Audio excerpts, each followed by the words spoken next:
जम्मू कश्मीर के पहलगाम में हुए आतंकी हमले के बाद पूरा देश इस वक्त शोक में है और यही गुहार कर रहा है कि उन आतंकवादियों को निकालकर उन्हें चुन चुन कर मारा जाए, क्योंकि उन्होंने धर्म के नाम पर लोगों के साथ कायराना हरकत की है। उन्होंने धर्म के नाम पर लोगों के साथ जो किया वो ठीक नहीं है। निहत्थे लोगों को चुन चुन कर मारा गया। इतना ही नहीं, ये तक पूछा गया कि तुम्हारा नाम क्या है। ये तक कहा गया कि अगर ये इस धर्म का नहीं है तो इसे गोली मार दो। तो जिस तरीके की हरकत की गई है आतंकियों के द्वारा, उसके बाद में भारत के जो लोग हैं, मुल्क के लोग हैं, उनका खून खौल उठा है। उन्होंने कहा कि अब हमें बदला चाहिए और हम सरकार के साथ खड़े हैं, सरकार के हर फैसले के साथ खड़े हैं। और जिस तरीके से पूरा मुल्क आज मोदी की तरफ उम्मीद लगाकर बैठा है, तो वहीं दूसरी तरफ मोदी सरकार ने काम करना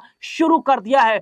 सबसे बड़ा प्रहार किया है मोदी सरकार ने, भारत सरकार ने सिंधु जल समझौता रोकने का, यानी कि सिंधु जल समझौता रोकने का जो बड़ा फैसला किया, इससे पाकिस्तान में वैसे ही लोग मर जाएंगे, वैसे ही पाकिस्तान में अकाल पड़ जाएगा, पानी की एक एक बूंद के लिए तरस जाएंगे। और क्या है सिंधु जल समझौता, आइए आपको दिखाते हैं।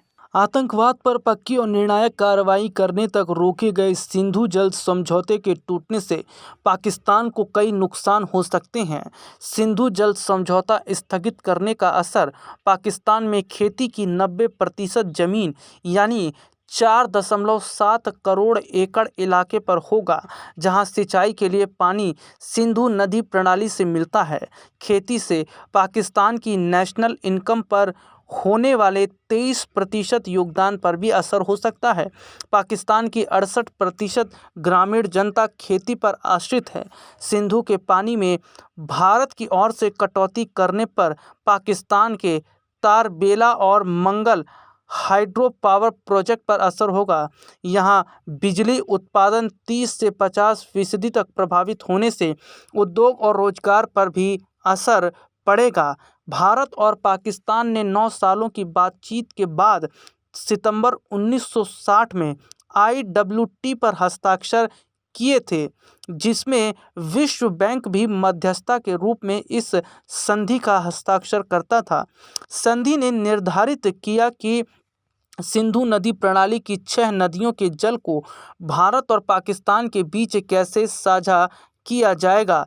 सिंधु जल समझौते के तहत हुई भारत पाकिस्तान की संधि सिंधु नदी और उसकी 5 सहायक नदियों सतलज, व्यास, रावी, झेलम और चिनाब के पानी के उपयोग पर दोनों पक्षों के बीच सहयोग तथा सूचना के आदान प्रदान के लिए एक तंत्र निर्धारित करती है। सिंधु जल संधि में 3 पश्चिमी नदियों सिंधु, चिनाब और झेलम को प्रतिलंबित जल उपयोग के लिए पाकिस्तान को दिया गया है। भारत की ओर से कुछ गैर उपभोग्य कृषि एवं घरेलू उपयोगों को छोड़कर अन्य 3 पूर्वी नदियों रावी, व्यास एवं सतलज को अप्रतिबंधित जल उपयोग के लिए भारत को आवंटित किया गया था। इसका मतलब है कि सिंधु जल समझौते में पानी का 80% हिस्सा पाकिस्तान में चला गया, जबकि बाकी 20% जल भारत के उपयोग के लिए छोड़ा गया। सिंधु जल समझौते के तहत भारत पाकिस्तान के स्थायी आयुक्तों के साथ एक स्थायी सिंधु आयोग भी बनाया था। सिंधु जल संधि के अनुसार आयोग की ओर से साल में कम से कम एक बार नियमित तौर पर भारत और पाकिस्तान के बीच बैठक का भी प्रावधान है। झेलम, चिनाब और सिंधु के पानी पर पाकिस्तान का अधिकार है। सिंधु जल समझौता IWT के अनुलग्न C में भारत को कुछ कृषि उपयोग की अनुमति है, जबकि अनुलग्न D इसे रन ऑफ द रिवर की श्रेणी में आने वाली जल विद्युत परियोजनाओं का निर्माण करने की अनुमति देता है, जिसका अर्थ है कि इस संधि के तहत पानी के भंडारण या पानी को रोकने की अनुमति नहीं है। अपने दर्शकों को बता दें कि 19 सितंबर 1960 को सिंधु जल समझौते पर हस्ताक्षर किए गए थे। 6 नदियों को लेकर हुई संधि में 3 पूर्वी नदियां व्यास, रावी और सतलुज और 3 पश्चिमी नदियां सिंधु, झेलम और चिनाब हैं। तो देखा आपने कि आखिरकार क्या है सिंधु जल समझौता। और सबसे बड़ी बात तो यह है कि भारत सरकार ने कई बड़े फैसले जो लिए, जिस तरीके से यह देखा जा रहा है कि गृह मंत्री अमित शाह ने जो बैठक की है, उस बैठक के बाद यह माना जा रहा है कि भारत एक बड़ा कदम उठाने की तैयारी कर रहा है। तो वहीं दूसरी तरफ पाकिस्तान के कुछ ऐसे लोग हैं जो गीदड़ भपकियां दे रहे हैं। यहां तो सीधे तौर पर देखा जा रहा है कि जिस तरीके से पाकिस्तान के जो प्रधानमंत्री हैं शहबाज शरीफ, वो हक्के बक्के हैं, तो वहीं दूसरी तरफ पाकिस्तान के कुछ नेता जो गीदड़ भपकियां भारत को दे तो रहे हैं, लेकिन उन्हें नहीं पता कि इसका अंजाम क्या होगा। अभी तो भारत ने शुरुआत ही की है, पाकिस्तान में हाय तौबा मच गया है। हालांकि अपने दर्शकों को बता दें कि भारत सरकार यहां पर एक बड़ा कदम तो उठाने वाली है, इसके साथ ही साथ वो कदम उठाएगी जो हमेशा के लिए पाकिस्तान याद रखेगा।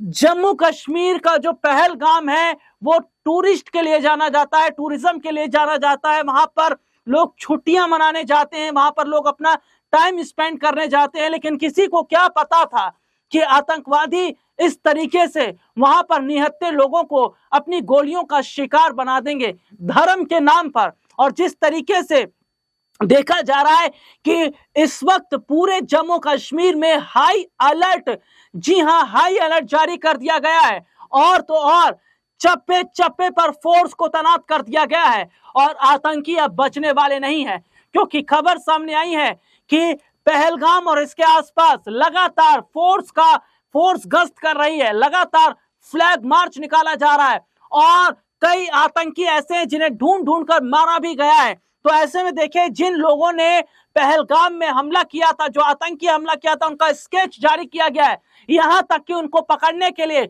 इनाम राशि भी घोषित की गई है, यानी कि उन्हें 20 लाख रुपए दिए जाएंगे जो इन आतंकवादियों की जानकारी देगा। तो यानी कि सरकार पूरी तरीके से इस वक्त लगी हुई है। अभी हाल ही में जिस तरीके से अमित शाह ने उस घटनास्थल का दौरा किया था जहां पर यह घटना हुई, उसके बाद में उन्होंने सीधे तौर पर कहा था कि इस कायराना हरकत का जो अंजाम है वे इन आतंकवादियों को भुगतना तो पड़ेगा, इसके साथ ही साथ पाकिस्तान को भी इसका अंजाम भुगतना पड़ेगा। क्या वाकई भारत सरकार जो बड़ा कदम अब उठाएगी, इसके बाद क्या वाकई पाकिस्तान का नाम नहीं रहेगा? आज के लिए इतना ही, आपसे फिर दोबारा मुलाकात होगी, तब तक के लिए इजाजत दीजिए, नमस्कार।